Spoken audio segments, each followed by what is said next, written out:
যাতে শেষ জীবনটা ভালোভাবে কাটে, সেগুলো আপনারা জন্মছকটাকে দেখে নেন। দেখে নেন আপনার সন্তান আপনাকে দেখবে তো? যদি না দেখে সেটা জেনেও নিন। আপনার বউ আপনার পাশে থাকবে তো? আপনার আত্মীয় স্বজন পাশে থাকবে তো? তাহলে 4টে জায়গা আমরা দেখব। অনেক ক্ষেত্রে বাবা মাও কিন্তু পাশে থাকে না। এইটা কেন হয়? চতুর্থ স্থানে যদি রাহু থাকে, চন্দ্র রাহু, তাহলে মায়ের সাথে সম্পর্ক বাজে হয়ে যায়।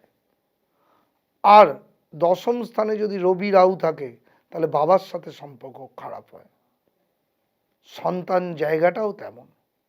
আর সপ্তম স্থানে যদি মঙ্গল শনি, মঙ্গল রাহু, মঙ্গল বুধ, মঙ্গল রবি যুক্ত থাকে, তাহলে বিবাহিত জীবনে বিচ্ছেদ অনিবার্য, তাই জটক বিচার করে বিয়ে করতে হয়। সপ্তম স্থান যদি ড্যামেজ হয়, যদি সপ্তম স্থানে শুক্র রাহু, বুধ রাহু এবং শনি রাহু যুক্ত থাকে, তাহলে সন্তানের সাথে একদিন না একদিন বিচ্ছেদ হবেই।